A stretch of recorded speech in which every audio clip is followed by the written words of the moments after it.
Los investigadores paranormales clasifican los encuentros sobrenaturales en 4 categorías: residual, que ignora la presencia de los seres vivos, por ende no hay interacción o contacto físico; inteligente, que es capaz de hacer contacto con objetos y personas, pero no es peligroso; poltergeist, espíritus engañosos capaces de causar daño físico; por último, los inhumanos, que no son espíritus humanos, pero pueden tener contacto físico con la finalidad de poseer, manipular o hacer daño. Estos son extremadamente peligrosos.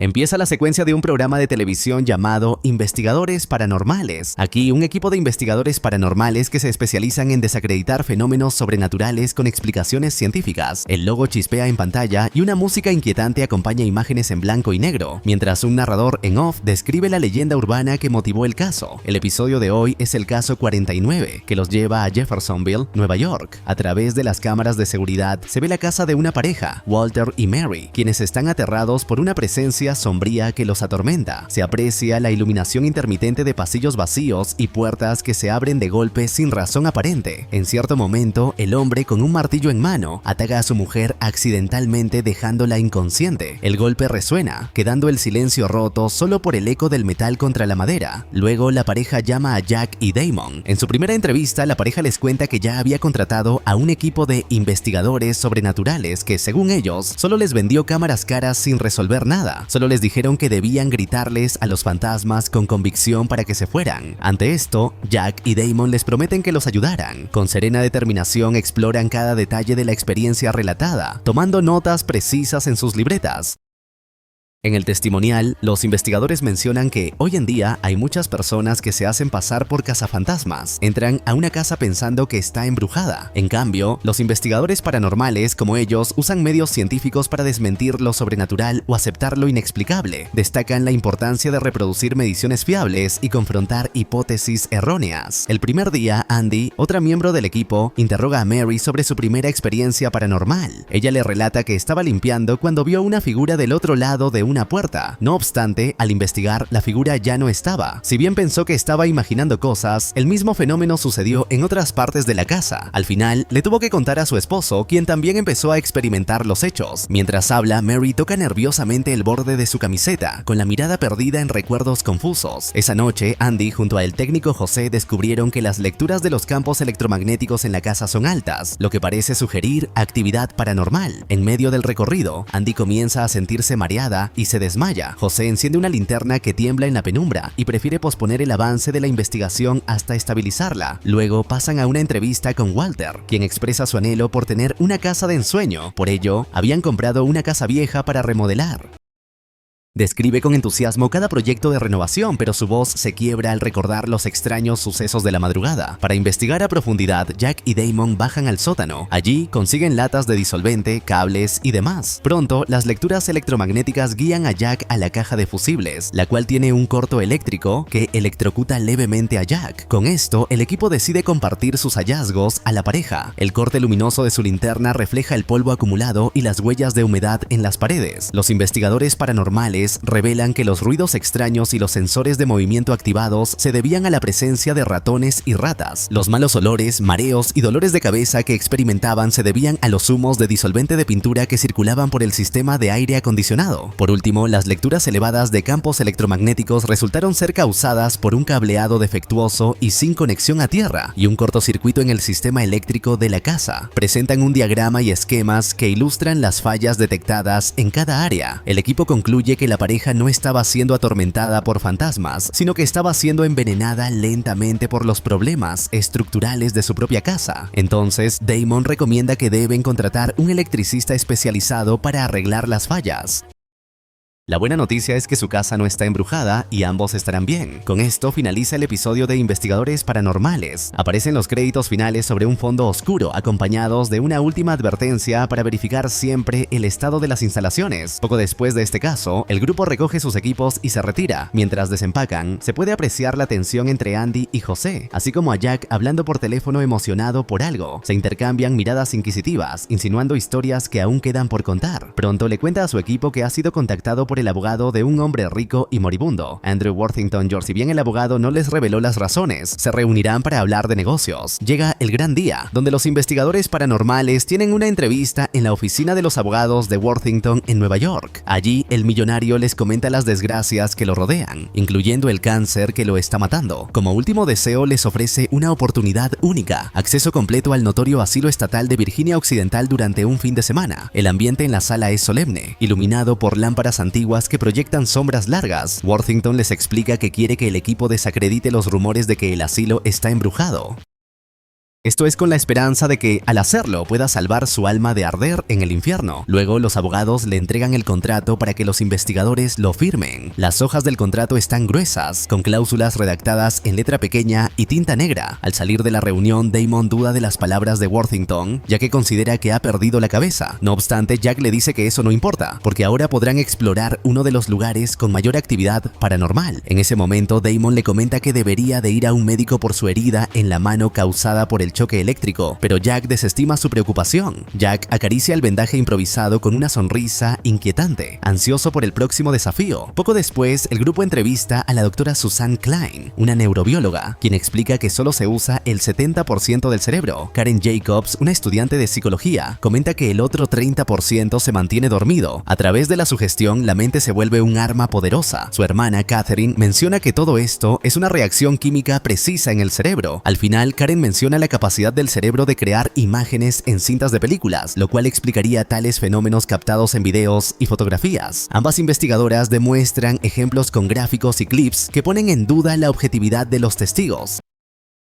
Por su parte, la doctora Alana Panfield, especialista en ciencias de la computación, compara la mente con una computadora. Impulsos eléctricos chocan unos con otros, como un microprocesador en un CPU. Entonces el cerebro guarda esos impulsos como recuerdos, lo cual explicaría la aparición de fantasmas. Otra especialista en computadoras, Annie McCoy, menciona la teoría que cuando un individuo entra a una jaula de Faraday, los impulsos eléctricos en su cerebro quedan atrapados en el cerebro, como cuando descargas un archivo en tu PC. Sus explicaciones técnicas vienen acompañadas de esquemas de circuitos y de la caja metálica de la jaula, realzando sus palabras. 28 de mayo de 2011. Dos equipos de investigadores se reunieron en el asilo estatal de Virginia Occidental, bajo la orden de su propietario. Los hosts del programa Investigadores Paranormales esperan desmentir los rumores de que el lugar está embrujado en conmemoración a su episodio 50. Por su parte, miembros de la academia Spirit Searchers Club tienen la intención de probar lo contrario, que un espíritu maligno acecha el asilo. El viento invernal sopla entre ventanas rotas, marcando el inicio de la investigación más esperada. Durante la grabación algo salió mal. El programa fue cancelado antes de lanzar su episodio 50, sin explicación alguna. Hasta ahora, la cámara se apaga abruptamente y deja al espectador en suspensión.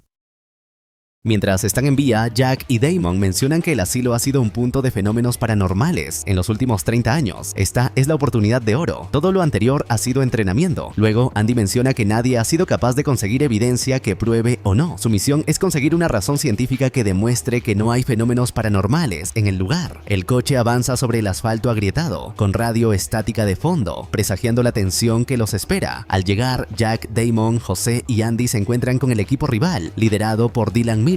Dylan se acerca a ellos y de inmediato Jack y Damon le piden que se retire, ya que están traspasando la propiedad. Incluso lo amenazan con llamar a la policía. En una entrevista con Dylan, él expresa un enfoque muy diferente, ya que creen en lo sobrenatural, en Dios y en los exorcismos. Además, critica el trabajo de Jack y su equipo al considerar que todas sus respuestas están en la ciencia. También menciona que la única razón por la cual lo entrevistan es porque la ciencia no ha logrado explicar el caso de Melissa James. Melissa había sido poseída y Dylan, junto a su equipo, aplicó un exorcismo que le salvó la vida.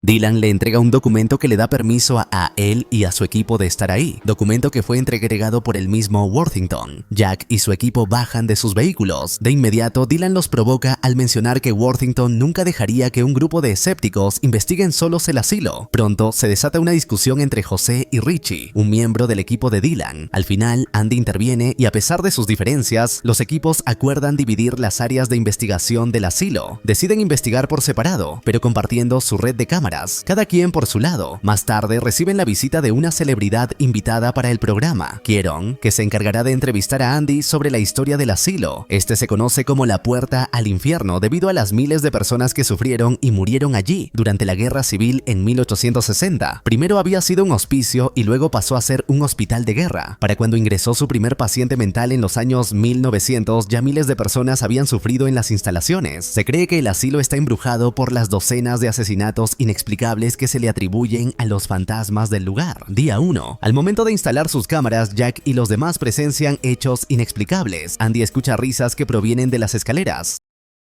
Mientras Damon acomoda una de las cámaras, una puerta detrás de él se cierra de golpe. Por su parte, José encuentra una abeja cerca de una ventana. Al mover la cortina, descubre un nido de abejas que lo aterran. A 4 horas para la medianoche, Dylan menciona que pronto empezará la verdadera investigación. Lisette, la medium del grupo, presiente rabia y miedo paralizante en los alrededores. Dylan les dice que deben prepararse espiritualmente para lo que pueden encontrar esa noche. En paralelo, Kieron se burla de José por su reacción a las abejas, mientras que Damon y Andy no saben cómo explicar los ruidos y la puerta cerrándose sola. De nuevo, en la entrevista con Andy, Kieron le pregunta sobre más detalles de las muertes inexplicables. Después de que cerraran el asilo, 3 adolescentes se adentraron al lugar. 2 fueron asesinados y 1 escapó. La chica sobreviviente estaba cubierta de sangre y gritando a todo pulmón. Fue ingresada a un centro de rehabilitación en estado catatónico. Tiempo después, recobró conciencia, tomó líquido inflamable y unas cerillas y se incendió viva. Por su parte, Dylan relata el caso de 5 hombres sin hogar que buscaron refugio en el asilo durante el invierno. 3 días después, los oficiales encontraron a los hombres sin vida. No había heridas ni sangre.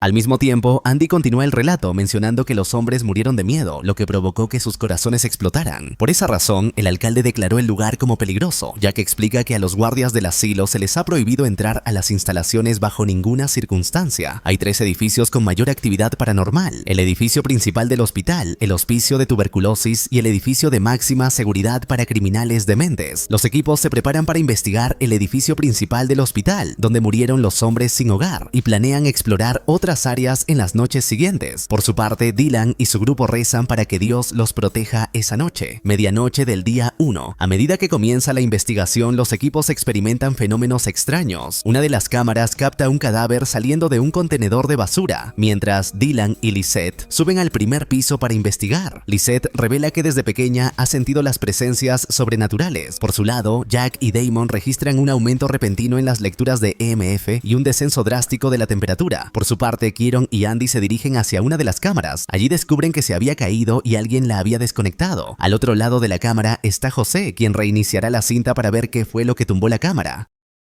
Pronto Richie, por petición de Dylan, se une a José para ayudarlo. Kieron encuentra abejas dispuestas en línea recta. Mientras Andy sugiere que un espíritu intenta comunicarse, Kieron descarta la idea, atribuyéndolo a la señal de un posible asesino en serie. Esto emociona a Andy, quien revela que su padre era escritor de misterio y que ella disfrutaba intentando resolverlos antes de terminar los libros. Mientras tanto, Jack y Damon especulan que los espíritus se encuentran solo en los pasillos del hospital. De pronto, Richie se percata de una sombra que se desplaza rápidamente detrás de ellos. Así que Jack y Damon lo siguen hasta una oficina. Allí escuchan la risa de un niño, como las que Andy afirmó haber oído antes. No obstante, Damon sugiere que puede ser una broma de alguien externo. En otra parte del hospital, Dylan y Lisette intentan comunicarse con un espíritu. Pronto, Lisette es abrumada por la inmensa cantidad de entidades que hay. Incluso algunas de ellas se mofan de la medium. Al mismo tiempo, Andy y Kieron intentan comunicarse con el espíritu mediante la fluctuación electromagnética que producen. Para ello, usan un aparato que capta estas energías. Si enciende la luz del aparato es un sí, si se apagan las luces es un no. Pronto identifican a la entidad como una enfermera. Kieron le pregunta si fue asesinada, a lo cual el espíritu confirma. En ese instante, la enfermera le susurra a Andy que deben irse de ahí. Sin embargo, Andy no piensa irse sin confirmar sus sospechas. De pronto, la enfermera le arrebata el aparato de la mano de Andy, asustándola a ella y a Kieron. Luego se dan cuenta de que una de las abejas se movió. Ante esto, Kieron se retira y abandona a Andy. Por su parte, Jack y Damon regresan a la zona segura donde está todo su equipo. Allí, revisan lo que tienen grabado en busca de niños, pero no tienen éxito. Con todas las lecturas, los investigadores paranormales van a prepararse para captar el espíritu con la nueva cámara de José. Antes de continuar, Damon enfrenta a Jack, expresando que cree que la entidad con la que se están enfrentando es un fantasma real. Le recuerda cuando su padre compró una casa antigua y no creía en las historias de fantasmas hasta que algo le sucedió y resultó herido. A pesar de ello, Jack está convencido de que no existe un espíritu inhumano y está decidido a demostrarlo una vez más. Por su parte, Lisette quiere irse, ya que tiene miedo de lo que hay en el asilo. Dylan cree que un verdadero ente inhumano existe en el asilo. Argumenta que la actividad no puede ser solo energía electromagnética dejada por los humanos. Lisette, indignada, pensó que estaban ahí para ayudar a Worthington. En cambio, Dylan solo quiere ganarle a Jack y probar que todos están equivocados. Lisette le recuerda que dejar que un poltergeist entre en tu cabeza es peligroso. En ese mismo sentido, dejar que un inhumano te posea es una sentencia de muerte. Sin embargo, Dylan la quiere llevar al límite, asegurándose que la protegerá. Al final, Dylan la convence. Luego, le preguntan a Lisette cómo diferencia un demonio de un poltergeist. La única forma es dejarlo entrar en su cabeza. Mientras tanto, Jack y Damon toman unas fotos con la cámara infrarroja de José. Con ella, logran localizar el fantasma de un niño. Al ver su postura, especulan que la risa que han escuchado podría ser llanto. Jack sugiere hacer una sesión con EVP para averiguar el nombre del niño y verificar si se encuentra en los registros del hospital. De esa manera, probarán que los fantasmas son solo residuos de la humanidad. Por su parte, Richie consigue en el metraje grabado la figura de la enfermera que habían visto Kieron y Andy en la ventana. En paralelo, una de las cámaras capta el cuerpo de la enfermera contorsionando de manera antinatural. Mientras tanto, en la habitación 34, Andy se encarga de registrar la actividad paranormal sola. En eso, la enfermera entra a la habitación, pero Andy no logra verla. Luego, empieza a grabar con otra cámara. Cuando se voltea, se encuentra cara a cara con la enfermera, que la ataca al instante. Al mismo tiempo, Dylan le pone una máscara de dormir a Lisette, con la finalidad de que ayude a bloquear todos los estímulos externos. Mientras avanzan por un pasillo, Lisette siente la presencia de la enfermera y el niño. El niño le tiene miedo a la enfermera. Lisette revela que la enfermera sacrificó al niño como ofrenda a un demonio. No obstante, los otros pacientes mataron a la enfermera. De repente, el demonio posee a Lisette y la lleva al segundo piso. Sin más, Dylan va tras ella para ayudarla. En paralelo, Jack y Damon hacen una sesión IVP para hablar con el niño. Mientras Richie, José y Kieron descubren más apariciones en las cámaras, Andy fue tomada por la enfermera, quien la ha amarrado a una camilla. De inmediato, el espectro empieza a practicarle una lobotomía a Andy. En ese momento, Richie y José se dan cuenta de que han perdido a Andy y le notifican a Jack y Damon, quienes detienen la sesión EVP para buscarla. Finalmente, Dylan saca a Lisette de su trance y la consuela. Pronto, se dan unos besos. Entre tanto, Richie consigue a Andy sentada en una silla de ruedas. Cuando se acerca, la chica grita en horror.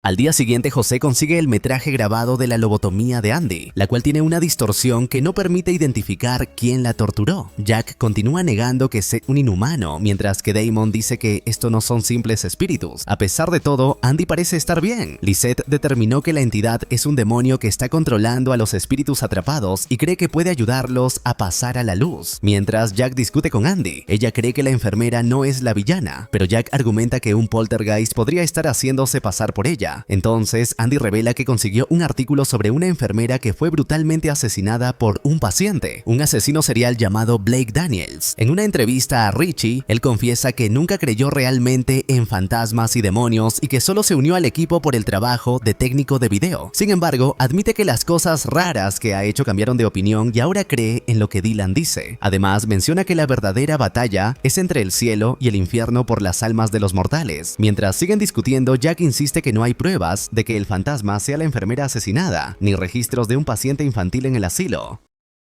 En su entrevista, Jack afirma que los fenómenos paranormales no son más que energía atrapada y concluye que no hay evidencia de una vida después de la muerte. Por su parte, Andy menciona que los registros del asilo fueron archivados, pero los del edificio de criminales dementes se quedaron allí. Ella cree que las respuestas a lo que experimentó podrían estar en esos registros y no piensa irse hasta descubrir la verdad. Poco después, José reproduce un clip de audio en el que la voz de un niño dice su nombre, C.J. Spiller. No obstante, Jack decide que es hora de irse y le dice a José que busque a Andy. En eso, Dylan lo confronta, argumentando que con el nombre podrían controlar al demonio y salvar al niño. Justo en ese instante, José los interrumpe, notificando que Andy y las llaves del edificio están desaparecidas. Luego, Dylan, Lisette y Richie se reúnen para contactarse con el niño. Pronto, el espíritu hace acto de presencia para guiarlo al otro lado. Al mismo tiempo, Andy consigue los registros de los criminales dementes. De pronto, la puerta se cierra de golpe, dejándola encerrada. En eso, Kieron la encuentra y la ayuda a salir. Andy sale corriendo para advertirle sobre la identidad de la entidad. Es Blake Daniels. Mientras, Lisette ve al niño y se da cuenta de la verdad. En eso, el demonio ataca a Lisette partiéndose el cuello. Andy llegó muy tarde. Resulta que el fantasma del niño que han estado rastreando en realidad es un señuelo. Daniels estaba utilizando la imagen del niño para manipularlos y liberar su espíritu. Al leer su registro, Andy descubrió que Daniels había matado, abusado y mutilado a 7 mujeres como parte de un ritual satánico. La enfermera fue su octava víctima. Dylan se siente responsable y está dispuesto a cerrar el portal, pero la policía ya se encuentra en camino. En eso, Dylan y Jack discuten y Jack argumenta que no hay ningún portal y ni demonio. Entonces, Andy señala que el portal debe estar en la penitenciaría estatal de Virginia Occidental, ya que su última víctima debía ser una guardia de allí, no la enfermera. A pesar de sus diferencias anteriores, los dos equipos deciden unir fuerzas. Su objetivo principal es sellar el portal y evitar que el demonio cause más daño. Dylan, Jack y Damon llegan a la penitenciaría estatal, que ahora es un museo. Resulta que la están evacuando por alguna falla desconocida. Jack y Damon llegan al punto de mayor presencia paranormal. De pronto, Damon es atacado por una entidad invisible. Sin más, Jack debe continuar solo, dejando a su amigo en manos de alguien del equipo de grabación. Poco después, Jack se encuentra con Dylan y lo confronta por su impulsividad. No obstante, Dylan no se calla y revela el incendio que le quitó la vida a la hermana de Jack. Su discusión es interrumpida por la aparición de los espíritus que se dirigen hacia el portal. Dylan no duda en entrar y Jack lo sigue. Después de bajar muchas escaleras, se encuentran con el portal. Dylan se prepara para cerrarlo, pero es atacado por Daniels, que ha tomado una nueva forma demoníaca. Con su último aliento, Dylan le confía su crucifijo a Jack y le dice que solo debe creer. Jack, con crucifijo en mano, se enfrenta a Daniels, pero pierde la vida al final. Con Jack en el suelo ensangrentado, el video finaliza. Entonces se revela que Worthington ha visto todo el episodio. Sus abogados le preguntan su opinión sobre todo lo grabado y él pide estar solo. A solas, Worthington empieza a sollozar por culpa.